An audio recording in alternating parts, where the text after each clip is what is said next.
And we are live. Back with another episode, Lower Middle East Side Podcast, episode Trace 3. Trey. Yup. For the Welcome Trey back, everybody. Deuce. Thanks for joining us. I'm Christian John. This is my man, M. Dose. Holla at your boy. Holla at you, Dose. How you doing? Yo, 3 to the dome, baby. Yeah, man. Episode Thanks 3. for joining us. Thanks for joining us, everybody. Hope you guys have enjoyed our journey thus far. We're back. Thus far. More content, more things to discuss. Let's get into it. Let's get into it, baby. Dose, I wanted to ask you your opinion about something. I had somebody at work come up to me, and there's this dude I know, and he was basically asking me my advice, and I didn't really know how to answer him, so I figured I'd ask you. Right. He's got his boy, his homeboy, who just broke up. That kid, his homeboy, just broke up with his girl. Okay. And so now the kid that I know wants to date his best friend's girl. Yeah. So what, I mean, I think most people would hear that and be like, that's a clear no. Right. But hard no. As a hard no. That one seems pretty clear cut. But what's the degrees of separation that you think? Because we all know that, like, okay, people like in certain, you know, and I always go back to like the term cultural hub. I really hate saying that, but like if people are trying to date within their community, right, there's only so many people in a small pool. It's a limited pool, right? Yeah. And then if you grow up in that pool, you know, and you're trying to get at somebody in your pool, after so many whatever like years, you're gonna know each other. And your chances are you're going to get so what's your philosophy on this? My whole thing is people need to realize there are plenty of other swimming pools. Even if you choose not to swim in them, you're not subject. There's not one swimming pool for that. All right. That's first and foremost. Yeah. And this is where people trap themselves once again.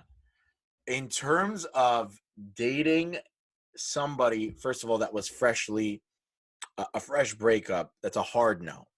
But let's do it at something a little more practical where it's like, hey, one of my really good friends dated a girl, right? And they broke up 5 years ago. Mm. And now I might be interested in this girl, right? Is that kosher? Is that kosher to pursue, right? What do you think? For me, and this is I don't want to just make it exclusive to guys, right? My guy code, my bro code. If my close boy, my close guy, my close friend ever dated a girl seriously, when we say seriously, of course, there's a lot of definitions to that. Seriously, right?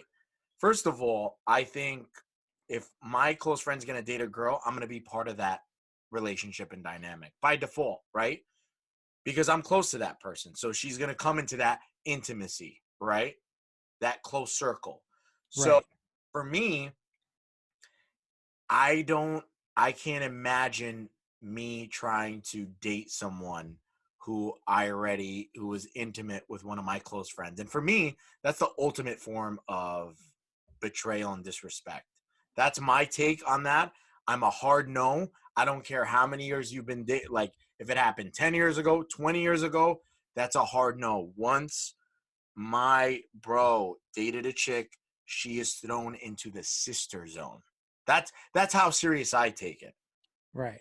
I think there's rules of engagement and respect. Right. Some people think that's hardcore, but for me, I'm like that's a no. That's a strong boundary for me. Or like that's disrespect. That's disrespect. So, yeah. Yeah. It is. I got you. I'd have to agree to some extent. Right. You know, because again, there's like confounding variables, you know. Definitely. Like again, I think you put like a qualifier on there saying like if your bro dated a girl seriously, that term seriously is definitely, you know, a major qualifier. Absolutely. You know what I mean? Because pretty much by your mid to late 20s, if you're solely or exclusively dating within your cultural pool, your like regional cultural pool, Right. Everybody's talked to everybody at that point. That's true. In some form or another on social media. And who's to say what is serious to somebody and not serious to other people? Like I know for myself, I've had like one conversation with a girl before, and it's meant absolutely like less than nothing. Right. Less than nothing. It was the equivalent of getting a phone call from a telemarketer. And You're like, not her, interested. yeah, and to her, she was ready to go on Facebook and announce our engagement. You know what I mean? Oh, okay. Which is insane to me. Right. So it's hard to tell. That's one thing. Very But true. if it's your boy, like let's say one of my boys, like I was single and one of my boys talked to a chick kind of casually, whatever. And it was like 10 plus years ago. Okay. And, they had like a fling or something like that. And now I'm interested in this, or this girl's interested in me, and life is so different. He's married or whatever. Am I going to say absolutely hard no? I don't want, for me, I guess I can't really see myself like you said, like, because I can't really like for a serious girlfriend. No, definitely not. But like, Right. I don't know. I can't say that if it didn't mean something, if it was like something mild, what are you going to do? I agree with you. Let me clarify too. I agree with you because of course you have different types of and if somebody wanted to date an ex of mine, let's say a boy wanted to date an ex of mine, okay, that, like I really wouldn't care. I think when I was like in my 20s, I guess I would have cared more. Right. You know what I mean? If it was one of my more serious past relationships, I'm not going to sit here and be like, it wouldn't be super awkward. Like if you went and dated one of my more serious exes, right? Like, but you were absolutely compelled to do it. I'm not going to be like, all right, well, I'm not going to be like, I hate you, but it would be definitely awkward to be back around that person. Right. You know what I mean? But that just goes without saying. But I think it's like hard to give a hard and fast rule. No, I agree with you, and I don't want to put like a definitive or a maxim on it, right? Like you're right. If let's just say we'll play devil's advocate and put some mild hypotheticals. If my close friend was, and keep in mind, what if like I became closer with a friend now, and I wasn't as close to them back in the day. But let's just say consistently I was close. This is one of my really good friends. And they casually spoke to a girl when they were in their teenage years or early 20s. And it was just a fling. Like they tried it out. They were talking. They wanted to see if there was anything that could have manifested further. And it didn't, right? Yeah. Later on throughout the years, I encounter her, right? Unintentionally, not seeking her out. And we're working on something together, or she comes in the circle, whatever it is, right? And I encounter her, engage her. And I realize, oh, there's some chemistry here. It's different circumstances. We're two different different people, like, you know what I mean? Like they've grown, my boy's grown, like there's nothing, regardless if he's single or not or married or not, then yeah, I'm not going to sit there and say, hey, that's betrayal, right? That's crossing line. Not at all. But I'm talking about, someone who's been in a relationship, right, has been intimate with this person. And intimate doesn't mean just physical behavior with each other, right? It's just right. We got close. I introduced you to my circle of friends. You knew my family. You knew my best friends. We joked around together. We did this. We did that, right? Right. Came into my intimate circle. And now, just a few years later, one of my really good friends or best friends is now bringing that girl back in. It's like, how did I allow myself to even consider that thought or bring her back into that circle, right? Because I feel like there's people who are calculated, you know what I mean? They're like, oh, you know calculators? What? Yeah. There were a bunch of calculators, like 5 times. TI-83s. Yeah, go ahead. Yeah. TI-83s. Shout out to the TI-83s. Yeah, pre-calc. Parabolas. Oh my God, sequential 1, sequential 2. Yeah, sequential 3. But yeah. Oh yeah, and it's not called that anymore. It's Math A, B, and C now. Is it still Math A, B, C? That was That was what it was called after us. This is like a lifetime Yeah, ago. this is I mean, Do they even random. still have Regents? Do people studying for Regents still buy Barron's books? I don't know. I still have the Barron's books from 2002. Really? Yeah, I do. They were red, right? Throwback. I think they were like red. They were red. I still have it. Yeah, Barron's I Review. still have it. Barron's Review for Yeah. whatever subject you were, for whatever regions. Regions, Regions. by the way, were standardized tests for New Yorkers in high school that you had to take. And if you failed, you'd have to repeat the course again. That was the Miserable. metric we used. What? The most miserable one for me was chemistry. Chemistry? Oh my gosh. Chemistry Really? had me shook that I was going to go to summer school. Ooh, I know. Nobody wanted to do summer school. No. That was a sincere fear. Yeah. I think of any kid. It's like, bro. I legitimately could not understand like moles and solution chemistry and dissolving something into another thing. I just could not. And then later on in calculus, putting like a circle into a triangle. Like, I just need everything separate. Right. Don't start mixing things. Don't start mixing things. I can't do Tell that. me about compounds and bonds and I can't do any of that. So don't try and explain that to me and then test me on it. I was never a fan of it. I'll be honest with you. In my chemistry class in high school, if we're going to speak about this, I cheated off of one girl, and God bless her, because she was a martyr. She was a martyr. Man, this girl literally allowed me to cheat off her. She was awesome, great person. God bless you. I'm not going to mention your name, who you are, but you are a saint to me, and I'm very thankful because I wouldn't have passed chemistry without you. I had interest. It was like my chemistry class was similar to like Dangerous Minds, like Michelle Pfeiffer. And my teacher. Why? It was like it was a rough class sort of thing, like a lot of like gangsters. But it was more of like it was more of like a bunch of clowns and comedians, not a bunch of gangsters and gangbangers. Okay. But we did loot the place. Oh, so it was more like High School High. High School High. With John Lovitz. It was the parody of Dangerous Minds. Right. Yeah. High School High. It was a bunch of clowns, and we actually took the radiator and threw it out the window. That was such a good movie. That was. He locked his car and then like turned around and turned back and it was gone. I haven't seen the full movie, but I know what you're talking about. All the exaggerations in that movie were so like outlandish. Right. Anyway, yeah. So what were you saying about this girl? So yeah. So anyways, we looted that class. Unfortunately, like there was a lot of mischief. We actually looted the. Bro, we took the radiator and threw it out the window. What? How do you steal a radiator? I don't know, but we literally lifted it out and threw it out. We couldn't take it. Chemistry was. So you did it as like a release of your frustration? Yes. We just wanted to. Just stole Erlenmeyer flasks and right. Bunsen burners. We made her cry. We made her cry, and I really apologize. That's and I'm not going to mention names, but once again, I think that teacher was a martyr. Oh my God. Yeah.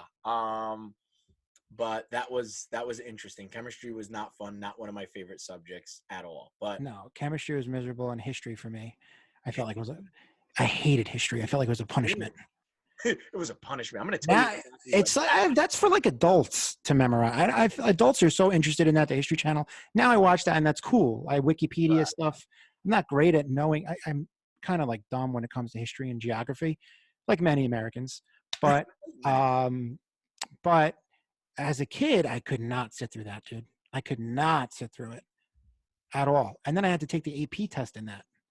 I was like, this is a mockery. You didn't like history? What? You took AP history and you didn't like AP history? I had to take it. Yeah, I had to take AP American history and AP European history. You had to? I had to. Yeah, my school required it. Your school required you to take an advanced placement course for it? Mm-hmm. That's interesting. Yeah. I had to take both, but I chose to do that actually. Oh, wow. But I also love history. I love geography. I won actually the 5th grade geography B. Really? I did. And I remember the winning question. The winning question was, where is the Andes Mountain located? And honestly, it was just a lucky guess. And they're like North America, South America. Oh, you had to choose. Okay. Yeah. And it literally took me 5 minutes, and I'm like, I'm praying inside. I'm like, You just shot in the dark yeah, I'm like, kind of thing. this kid. And I said South America, and I was so nervous. And they're like, you won. I was like, Andes That's Mountain. awesome. And I'll never forget where the Andes Mountain are. But That's awesome. So wait, going back to what you were saying something about how people can be calculated. right. So what I mean by calculated is sometimes you're with a girl, right? Or you're in a relationship with a girl.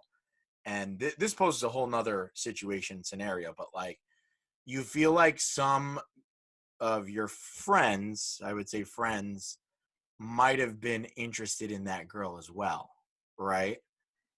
And sometimes you get the sense of like, if I were to ever break up with this girl, this guy would want to jump on the opportunity like this. And that's what I mean by calculated, in the sense that if something happens naturally, organically, whether people were in a relationship or not, and it happens and it wasn't intended to be malicious or like someone's trying to be with your ex, I understand that.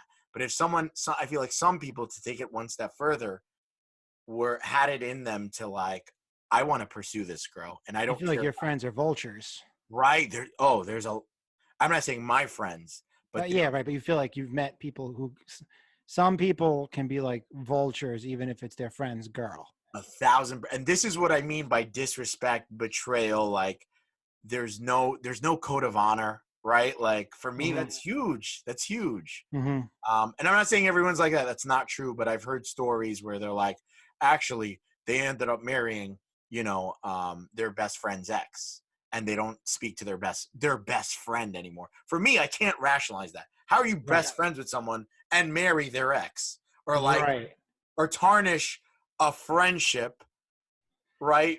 Yeah. For another person. And I feel like that, I mean, I don't want to get to deep psychology, but that stems from deep insecurity. Yeah. Deep insecurity. Yeah. Yeah, it is. It's bizarre how somebody would be able to do something like that, in terms of like just jumping on right after their friend, a guy or a girl, right, just had a whole course of their life with the person, right, and now this their supposed best friend is ready for their turn.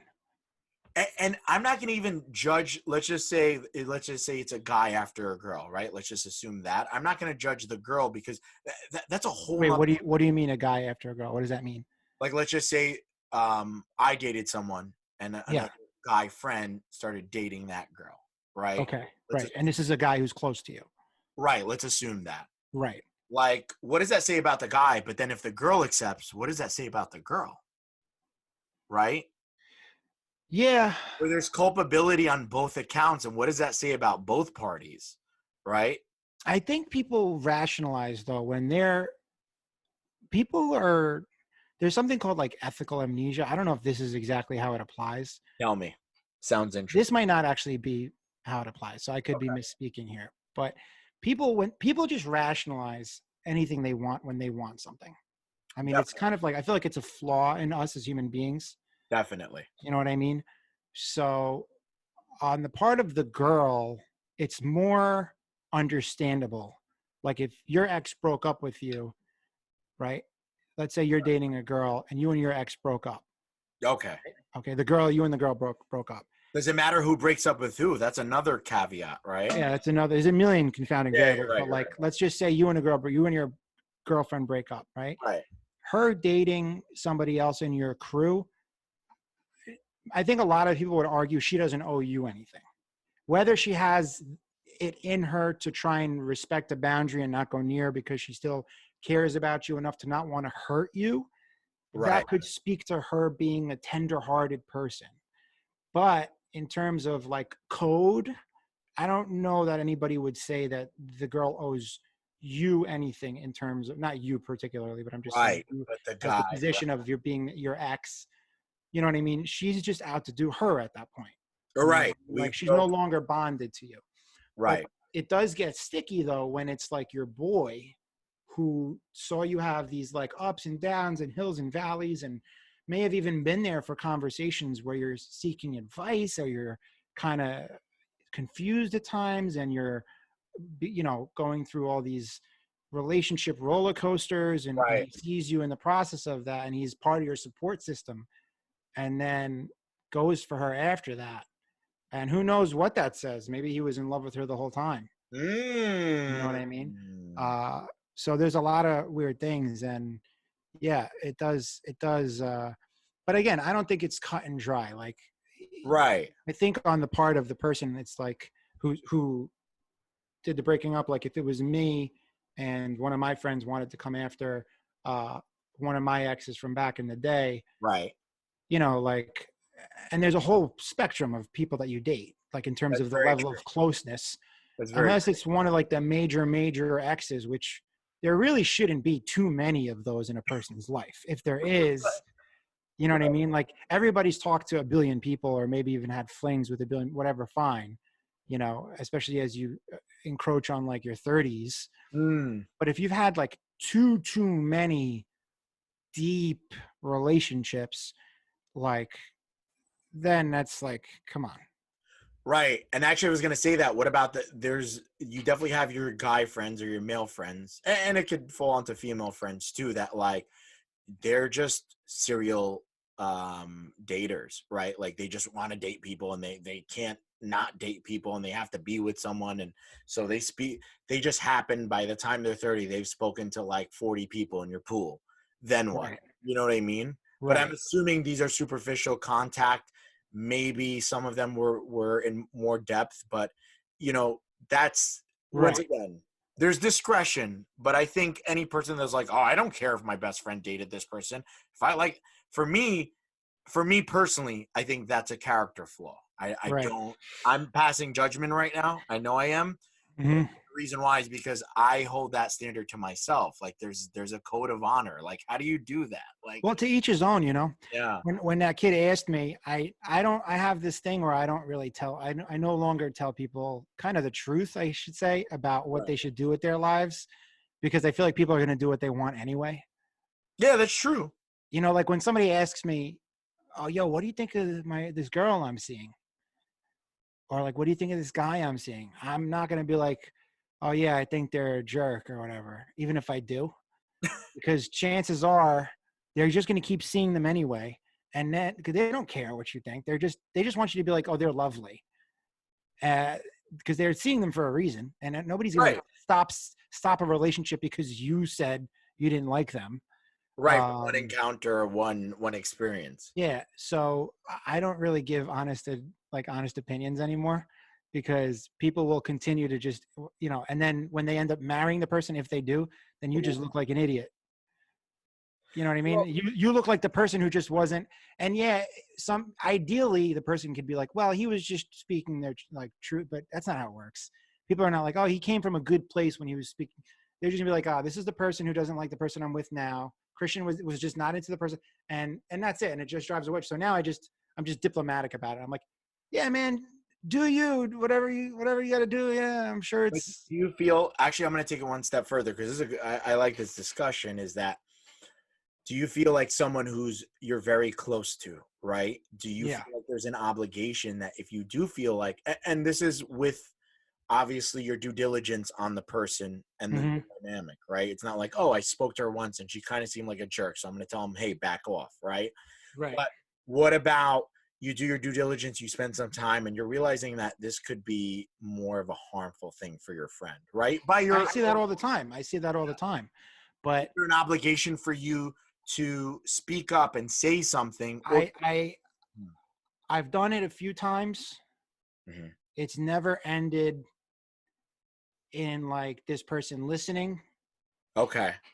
I've given straight, like, honest advice before. Right. To people who I don't like, if they ask me, do you like this new person that I'm talking to? And if I feel like that person, their potential significant other is harmful to them, I've told them honestly. Right. And it's never ended with they heed the advice because I've known them forever and they stop talking to the person and it all ends well. It never ends that way. It ends up with that person continues talking to whoever they want to talk to, Right. the quote unquote harmful person. They stop talking to me Right. because they know I'm against it. Right. And it ends up bad with that person. And you still don't have the friendship at the end because either they're ashamed to come back and talk to you or whatever the case may be, or they end up marrying that person and you still just look like the person who was against it from the beginning. Right. Does that make sense? And also part of me thinks like we all have to like make mistakes. So people don't learn the easy way. Like it's very few people that learn from other people's mistakes, like learning the easy way. Right. Most people learn the hard way. They don't listen to other people's advice. And I feel like that's part of life. You kind of have to go through, life and Experience is the best teacher. Exactly. Yeah. That's how things stick, by falling a million times before you're like, okay, I don't want to fall anymore in this type of way. But, so that's why I just give diplomatic like opinions at this point. And I'm just like, oh yeah, no, I'm sure they're cool. Right. I got you on that. And that's a great point that you made. But my thing is, and I've been in this dilemma, right? I've been in this dilemma where I've seen some of my close friends be in very toxic relationships and encounters with other people, right?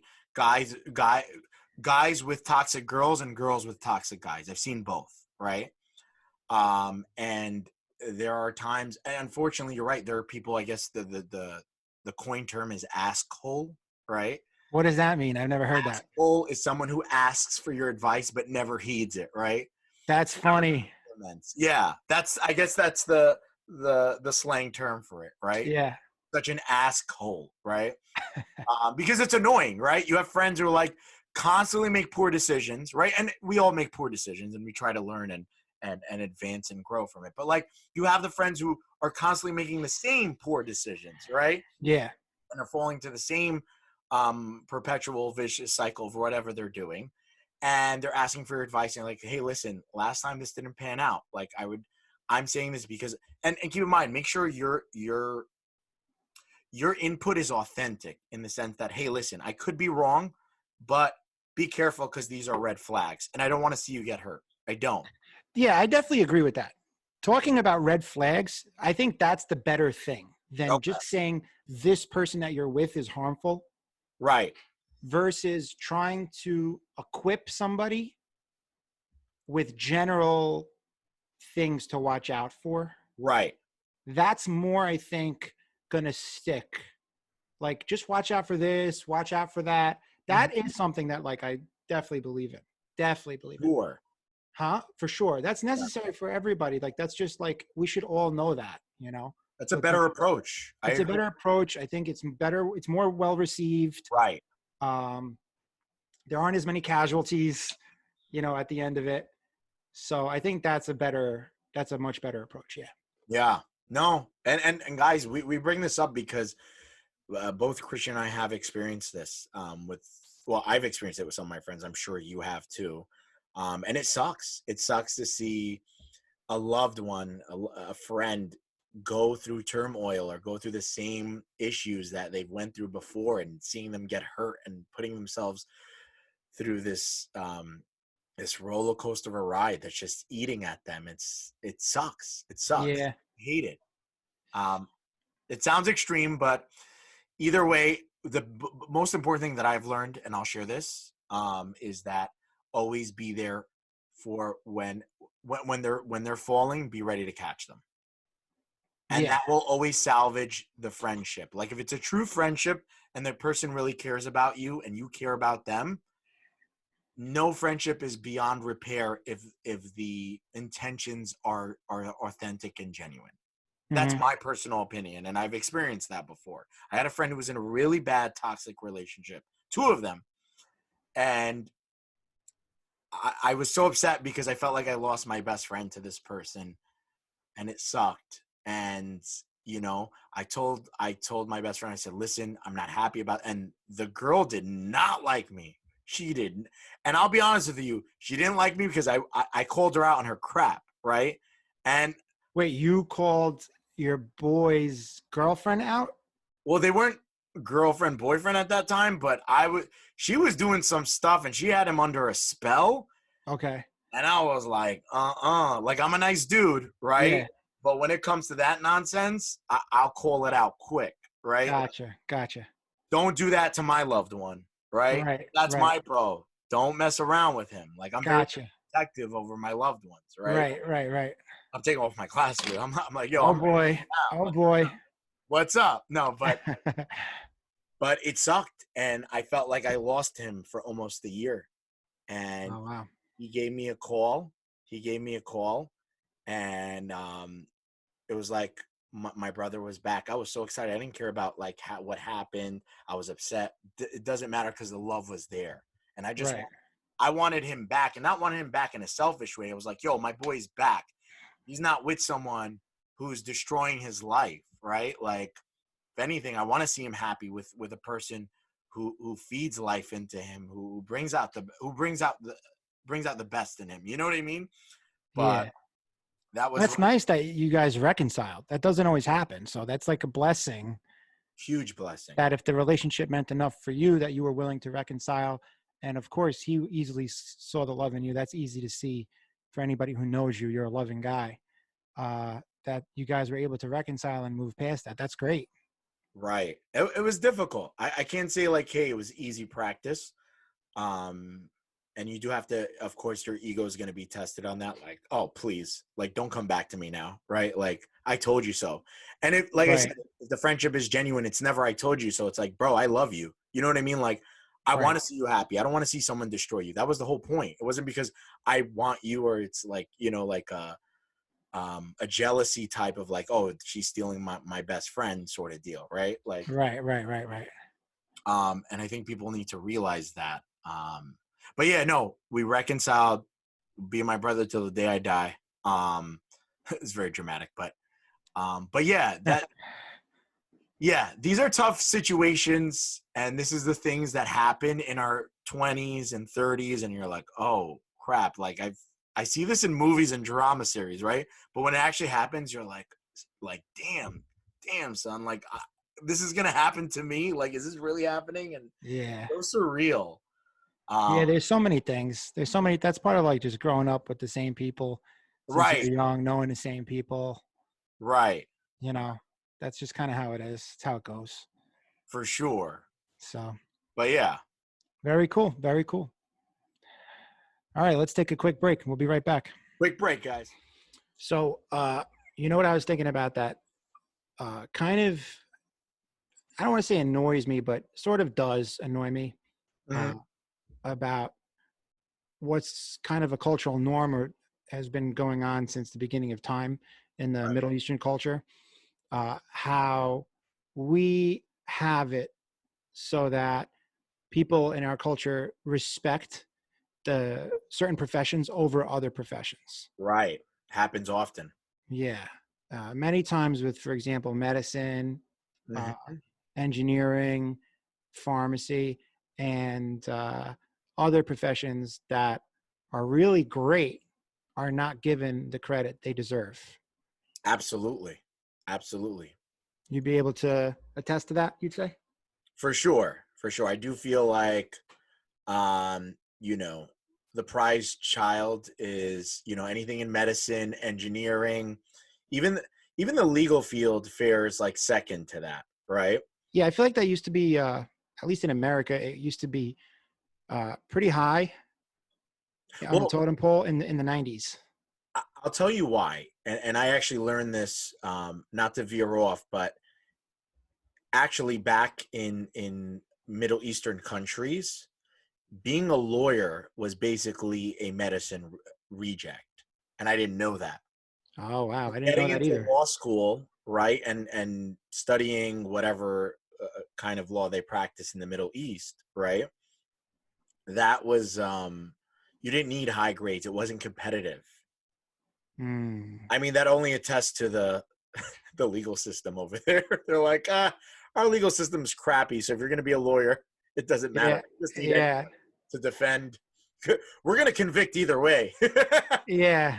This is a dictatorship. There is no real legal system here. Yeah. No, but I didn't know that. I didn't know that. Yeah, actually, a lot of people didn't know that. And I'm like, and I asked my mother, I'm like, why is it that like being an attorney is not as glorified as being a doctor back home? And she's like, that's why. And I didn't know that. Yeah, that's But here in interesting. America, going through law school, taking your LSAT, being an esteemed attorney carries, value and honor, right? Yeah. Maybe not as much as a physician, for depending on the perception of whatever culture you come from, but here in America, the process is very different. That's why. That's the distinction, and that's why. Mm-hmm. Going back to what you're saying, absolutely. The prize children is medicine, pharmacy, engineering for any Middle Eastern or any shade of brown ethnicity, right? And then the step kids are like, oh, you're a lawyer. Oh, you're in business. Oh, you're in social sciences, right? Yeah, or art. Or art. I think it's just like not right, and I think it has negative consequences on people who are not of those listed professions that are considered esteemed. Right. And I think it has negative consequences on people who are brainwashed into becoming those things when they really don't want to be. Right. And they convince themselves into doing it when they're really not, when it's really not who they are. They're not convicted. Yeah, and that happens so much. I mean, across all boards, I think, too. Not just with that, just happens to be the highlight in Middle Eastern culture. I agree with you. But yeah, there's other people who've went different routes and weren't convicted in what they were doing, didn't know what they wanted to do, and they did it for the sake of doing it or being pressured by their parents. But going back to your point, yes, medicine and being a physician, I think is a huge ordeal when it comes to most ethnic cultures. yeah. I've heard stories about guys who've went to go get married to a girl, Right. and the girl's parents. He's a great guy, and the girl's parents have made her say no to him, or they've rejected him, Right. and took a stance saying that if you end up going to marry this person, we will not be at the wedding, simply because he is a businessman. And he's an educated person with a MBA degree, but because he wasn't one of those, esteemed professions, I mean, how ridiculous is that? That's absolutely like ridiculous and heartbreaking. And then what are you supposed to do?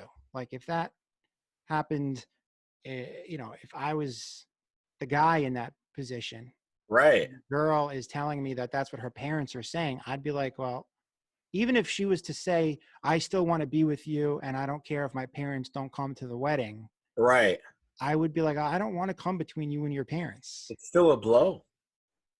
Yeah. I mean, it's not like so much like I care about, like, it's not a blow to my self-esteem because, whatever, who cares what people say, as long as you're confident in yourself. Right. But you don't want to carry that on you, that you're driving a wedge between this person that you love and her parents. Right. Does that make sense? Yeah, it goes into other complications. I agree with you on that. I mean, what would you do if that was you? Would you marry the girl if she said, oh, I'll be with you even if my parents don't? How would you see yourself? No, absolutely not. I wouldn't, because you're right. There's the complication, because the truth of the matter is when you marry another person, right, you're marrying into their family, especially if they're heavily involved with their parents and their family. Oh, yeah. I didn't even think of that. You're right. Right. Now you're setting yourself up for a miserable. Right. There's too many complications. There's a dilemma. It poses, you're already going into a relationship or a hypothetical marriage with a lot of tension and restraint. You don't want that. Yeah, you're right. That's number one. Number two, I've actually, to take it one step further, I raise you, right? Not just the parents had this mindset, but I knew a girl that said she went to medical school, right? And I was having a discussion with her. And she's like, no, I can't marry a man that isn't a physician. And I said, what? And this is a girl that was raised here in New York, right? So I'm not going to, I'm not going to put the blame or the error or the faulty thinking on her parents, right? This is her. But when you think of the logic, right? Her logic is like, no, he needs to match me. We need to both be physicians, right? I don't want a guy who makes less than me. I don't want a guy that doesn't match my academic career, right? Because she'll feel like there's a mismatch. Meanwhile, I'm sure if we pull up statistics, and I don't know the statistics, is that two physicians marrying each other probably poses a much larger, it poses much larger issues, right? And actually, statistically, might lead to a miserable marriage or a divorce. Well, I mean, again, we don't know. We don't know. Until you read that, you really can't say one way or the other. Right. But I could see why you're saying that. I could definitely see it having some pros and cons, I guess you could say. But just using that as a rubric is. But that's weird to, yeah. Right. I mean, I can understand wanting to have like a commonality with your significant other, but I can't understand closing yourself off from like that. That's like a deal breaker. That's what I'm saying. That's a bit extreme. It is. And I don't want to scrutinize this person either. That's not, I can't subscribe to that thought process because she must not be a very good doctor. I don't know about her practices. Yeah. She's a very nice person. And my whole point in highlighting this is not to scrutinize her. She's actually a really sweet person, but I just feel like we trap ourselves into that, thinking these faulty, superficial things that we're like, oh, no, this makes sense. If he's a doctor and I'm a doctor, it will ideally be a perfect marriage, or it's less complications because we both understand each other, or we both make a level of income, right? But meanwhile, that's so weird, superficial thought process, which actually could pose greater danger, right? Yeah, that's weird.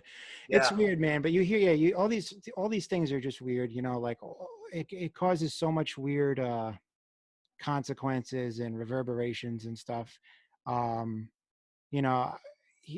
Those kinds of things where you see good people and then they get rejected for those kinds of things. And then, as we said, it can affect the people who do go into those professions, like somebody who goes to med school. Let's say you have somebody who goes into med school because their parents tell them their whole life, you need to go into med school because we're not going to accept anything less. And this is the best profession. It's the most noble profession. It's respected. It's all this stuff. Financial security. I've met so many people in our culture who just brainwash themselves into, oh, it's not because my parents want me to do this. This is what I want to do. Right.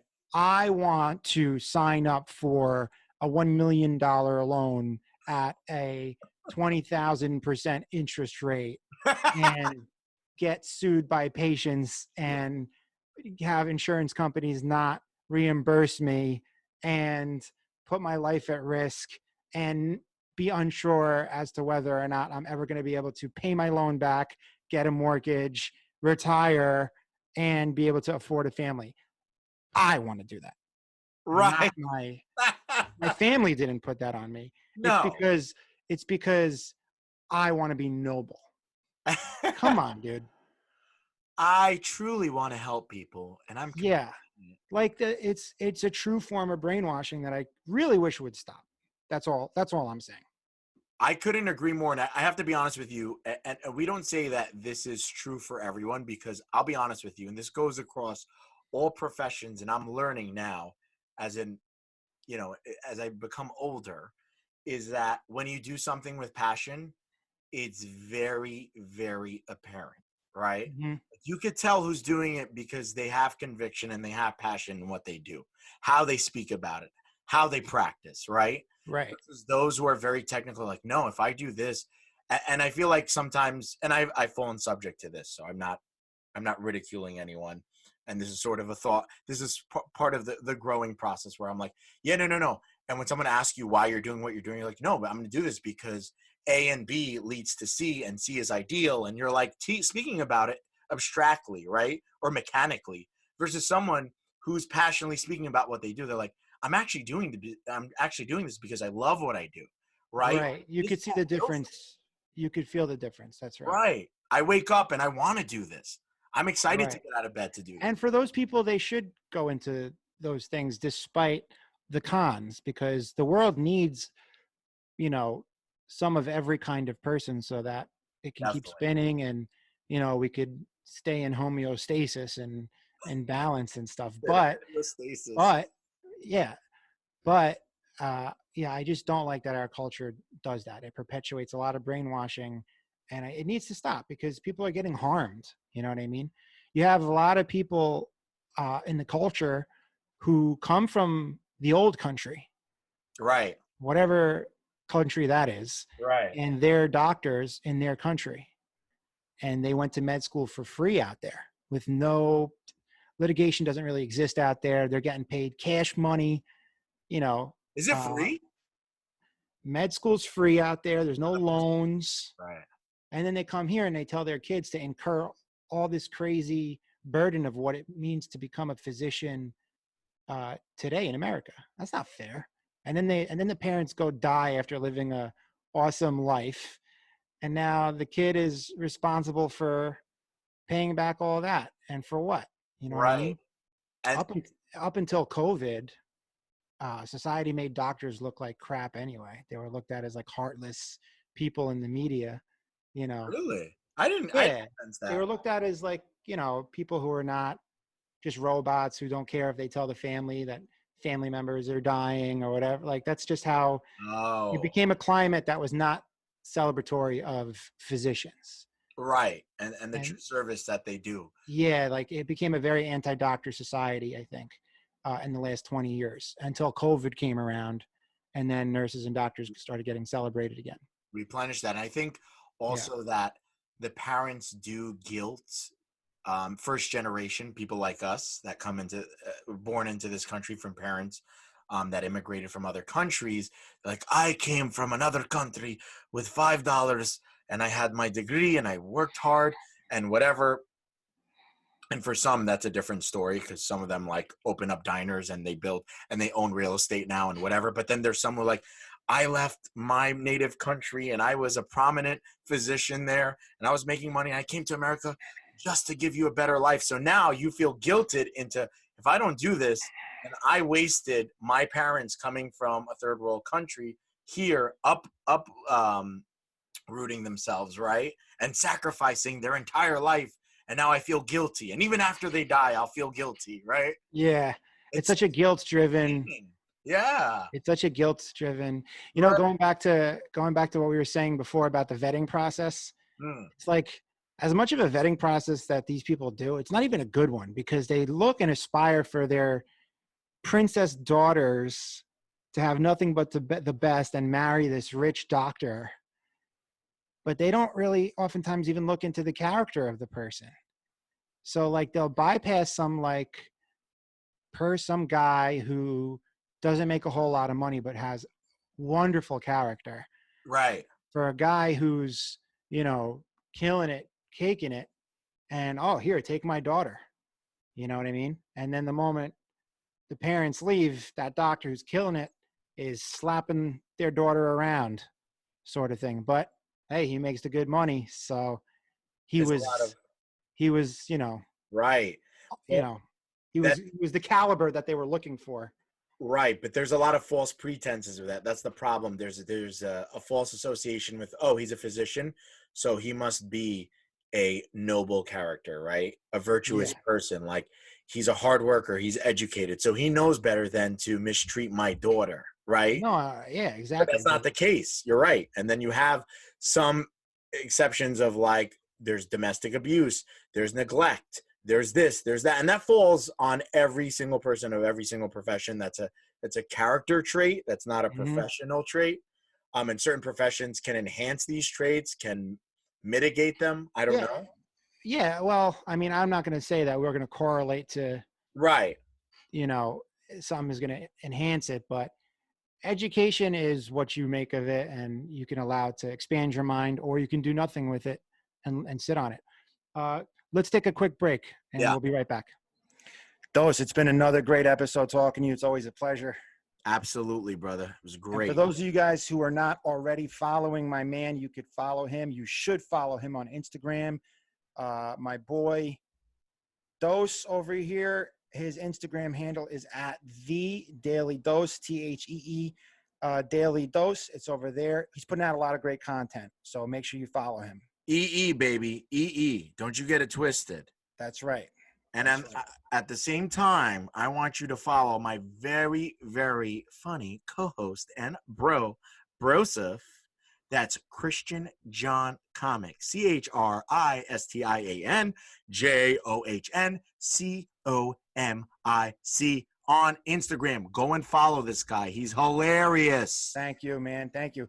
Also, let him know real quick about the podcast handle on Instagram, if you can. Right. So follow us on the Lower Middle East Side. It's Lower Middle East Side, right? At Lower Middle East Side. That's our Instagram handle. Mm-hmm. And what we're gonna do is I need you guys to get on, follow, and we're gonna prompt you guys. All right. We're gonna ask you questions to see what you want to hear. All right. Right. Because we're getting a lot of suggestions, but like they're coming from all over. Right.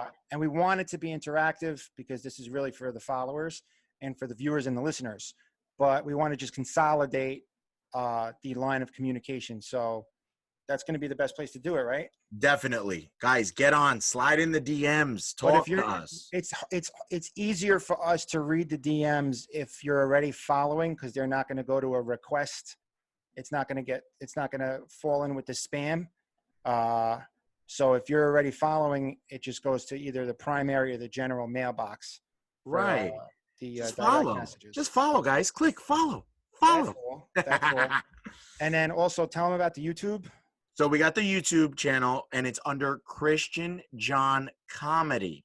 Christian John Comedy. It's my brother's YouTube page. All right. We're actually showing our podcast episodes on that. So make sure you subscribe, follow, and all our episodes will be on Christian John Comedy on YouTube. On That's SoundCloud. Right. You want to tell? Oh, I'll tell. Okay. I'm going to tell you guys about SoundCloud. We are on SoundCloud, guys.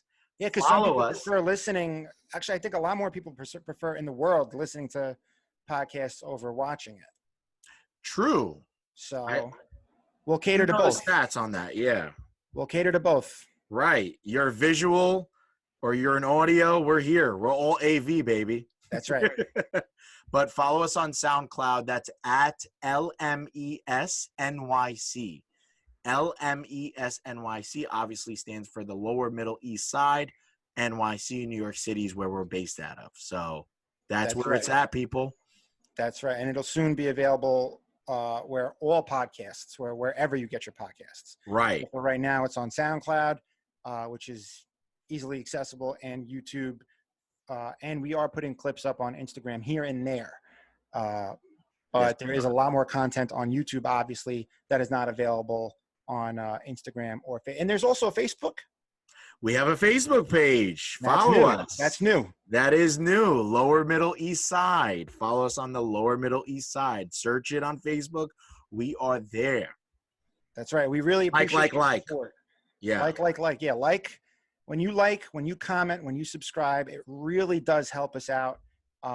It helps us out with the algorithm, pushes us up, helps more people see it, helps us, gives us incentive to put out more content for you guys. So we really appreciate all the love we've gotten support so far. And just keep it coming. We'll keep coming to you. Let's just keep in the conversation, the dialogue. We love you guys. Right. We love you. And like Christian said already, we appreciate the support and the love. We really, really do. We're so thankful for it. We love you guys, and we're excited to do this. We're doing this for you guys. That's right. Keep rocking, and episode 4 is coming out soon. Woo! Peace and love. We out. Later.